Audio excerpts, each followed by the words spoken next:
many men are acting like women, and those men from those foreign countries, asylum seekers, they don't respect women. So when men act like women, I mean, we do have a problem, because we have no masculine power in our society to fight back this male aggressive culture. But this clip that we've shown, to be clear, was in Holland. It was a small, relatively small protest. This doesn't necessarily represent all of European men. Well, I think if you look at our politicians, they're very soft. They're like mothers. I mean, they are embracing, they're inclusive, and they talk about how we should embrace refugees. Of course, we should help people that are in need. But, I mean, they can't deal with the rapings, they can't deal with terrorism. So, I mean, European politicians look very weak, and that's because our culture has become feminized. This militant feminism that has been going on for decades, now we see the consequences, that many men here are brought up to be women and think like women and be soft-minded.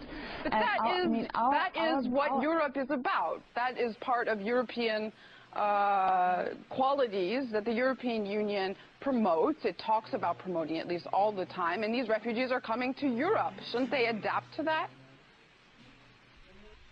Well, I think that was not what Europe used to be. I mean, normally we have had like male hero virtues.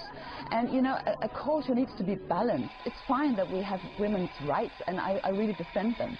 But I think a culture to be balanced and to work out well, you need to have both the masculine part and the feminine part. And now the masculine part is lost, and we see the consequences. We see how the postmodern values are just a construction, and it's a very fragile fundament. And now we see that we don't have any male that can stand up, who can fight back those male aggressions that we are facing. So the vacuum that feminism has created means that women are becoming victims of those male aggressions.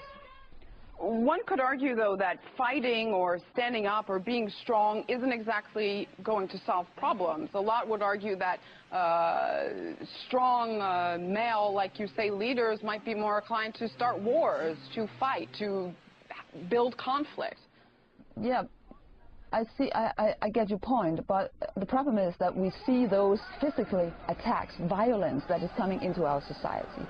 So, I mean, like back in time in history, you have to fight back. I mean, it's just reality. Maybe this secular humanism is just an illusion, because it doesn't work. I mean, we see that women are threatened in many centers for people that come as refugees. We have violence against Christians, rapings. I mean, and our politicians don't know how to deal with it. You see that the terrorist has the upper hand. I mean, our leaders cannot protect our culture because they don't know how to be masculine. They don't know how to fight back because they don't dare to. And I think it's a huge problem. So we need a sort of male revolution, and it's just as important as the struggle for women's rights. What does that exactly mean? A male revolution? We need to fight, you think, for male rights in Europe?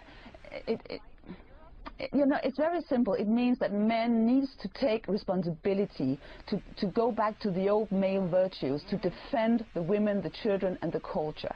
Because now, I mean, this postmodern project is dead. It doesn't work. And if we continue to be like soft, and we have this idea that there is no evil, everybody is nice, if they just get a car and a job, and they get well integrated, everything is fine, it's not going to work. So if we don't stand up for our values... Isn't that going back with all we've fought as a woman, as women? Isn't that going back to say that only men can protect and run Europe? I mean, a lot of people would argue that Angela Merkel is a much stronger leader in a sense than François Hollande.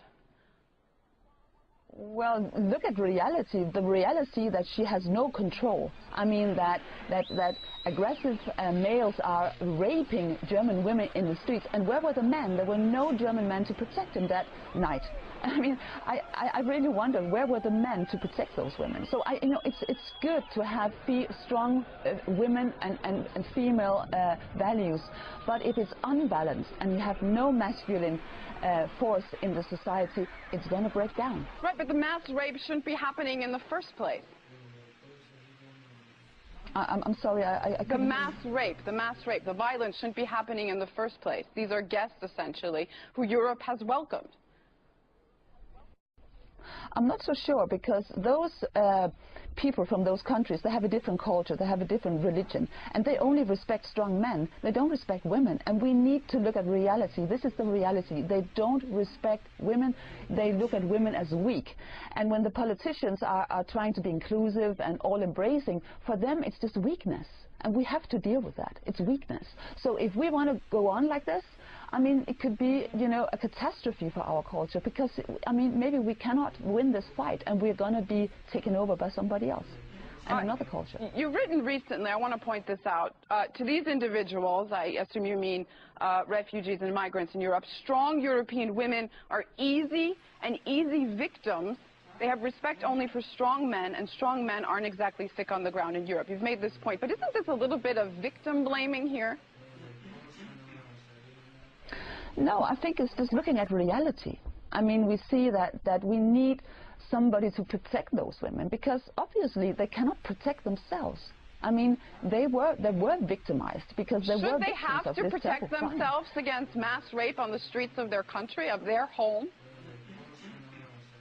You know, I would love to see women be able to protect themselves, but the reality, at least for this crime or this event, it did not happen. And now I know from people living in Germany that many women are scared to go out in the street at night, and we don't want a society like that. So men need to muster up and go back to the old virtues to protect people.